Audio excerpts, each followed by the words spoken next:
Imagina que es la época donde el Concilio de Nicea ya nos dijo que Jesús es de la misma naturaleza del Padre, que son consustanciales y además que es eterno al igual que Él.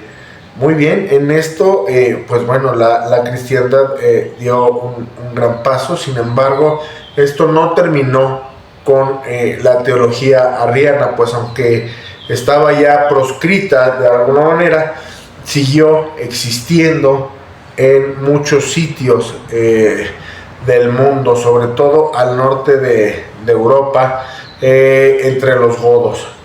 Había núcleos arrianos en España, había núcleos arrianos en Germania, y esto era un problema para la unidad del Imperio Romano. ¿Qué pasa? Entonces se fueron negociando posturas y surge una postura que sería denominada semi-arrianismo. La postura semi-arriana lo que nos dice es que Jesús es de una naturaleza similar a la del Padre, pero no deja de ser ambiguo, porque cuando dice similar puede significar muchas cosas.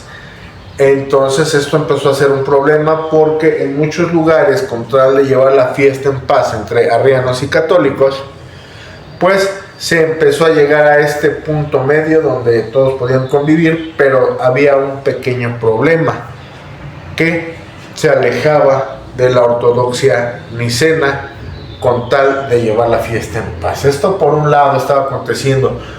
Por otro lado, un obispo de Constantinopla sostenía que el Espíritu Santo no era Dios, que el Espíritu Santo solo era una fuerza activa de Dios, algo similar a lo que dicen hoy en día los testigos de Jehová, que en realidad el Espíritu Santo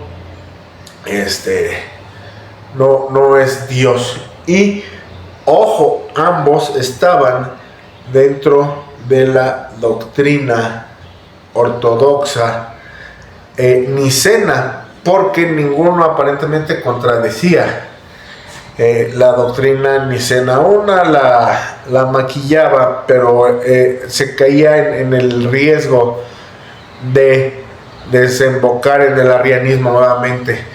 Y por otro lado, había una tercera disputa que vino por parte de Apolinar de Laodicea. ¿Qué decía el apolinarismo? Apolinar fue un amigo de San Atanasio e incluso lo ayudó a combatir el arrianismo, y en su afán de defender la naturaleza divina de Jesús llegó a unas conclusiones que se determinó que eran herejía. ¿Qué decía el apolinarismo? Que Jesús tenía un cuerpo humano pero una mente divina. Entonces esto hacía que Jesús no fuera completamente humano. Entonces en realidad Jesús no era humano y su humanidad se acababa diluyendo en la divinidad. Y esta doctrina se empezó a hacer muy popular. Sin embargo, había quienes decían que si Jesús no tenía mente humana, no era completamente humano, y por lo tanto había problemas con el tema de la salvación. Este es el contexto en el que está el imperio. El imperio romano, donde vemos que está reinando Teodosio. Ya se acabaron las persecuciones, ya se acabaron las épocas de los mártires en el circo romano, e incluso el emperador Teodosio ya es cristiano y de la rama de los ortodoxos o de los católicos. Ojo, no hagamos un anacronismo y no pensemos que ortodoxo y católico significa al calce lo que se entiende hoy. Ortodoxo y católico eran atributos del cristianismo. Había un solo cristianismo, y este solo cristianismo tenía dos características, que era católico y que era ortodoxo. Ok, bueno, siguiendo con esto, entonces Teodosio, al ver todo esto, decide convocar un concilio en la ciudad de Constantinopla, y que por un lado vemos que el Papa Dámaso ya había condenado el apolinarismo en Roma. Entonces se decide que ante todo esto ya se debía convocar al concilio para solucionar estos problemas. Se convoca al concilio de Nicea, donde el paladín y defensor de la ortodoxia sería San Gregorio Nacianceno. Él hace una feroz defensa de la ortodoxia, y llegamos a la conclusión de que hay la suficiente evidencia y que es revelación divina que el Espíritu Santo es Dios y que el Espíritu Santo es consustancial a Dios Padre, ¿ok? Y se puede ver que uno de los grandes logros del Concilio de Constantinopla pues fue llegar a las conclusiones del credo que rezamos hoy, ¿ok? ¿Y qué dice sobre el Espíritu Santo? Creo en el Espíritu Santo, Señor y dador de vida, que procede del Padre, que con el Padre y el Hijo recibe una misma adoración y gloria, y que habló por los profetas. Y entonces aquí ya estamos confesando la divinidad del Espíritu Santo, porque hasta ese momento, pues aunque era enseñanza apostólica, si tú no creías que el Espíritu Santo no era Dios, podías seguir dentro de la ortodoxia. Después del concilio de Constantinopla, eso se acabó. Si querías ser cristiano, católico, ortodoxo, tenías que confesar la divinidad del Espíritu Santo. También se empieza a ver cómo es importante la discusión sobre la naturaleza de Cristo, ¿ok?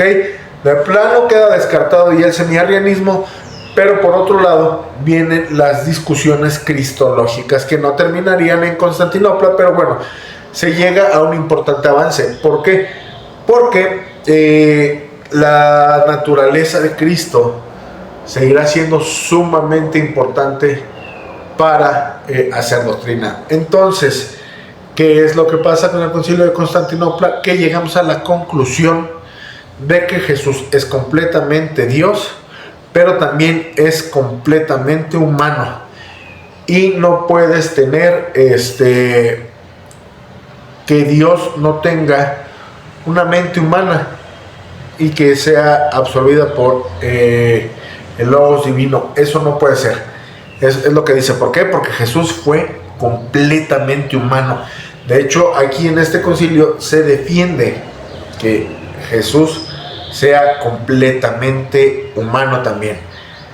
Y estos cuestionamientos nos dicen que ahora la evolución de las dudas es hacia cómo conviven las naturalezas humana y divina de Cristo.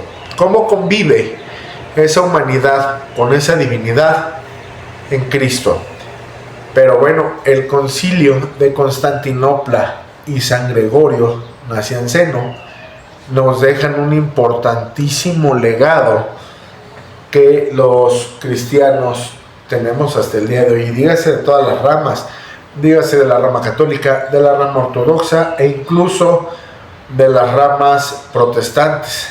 Dentro de sus diferentes variantes, la mayoría acepta la Trinidad, y se acepta la Trinidad es porque se suscriben al credo niceno constantinopolitano.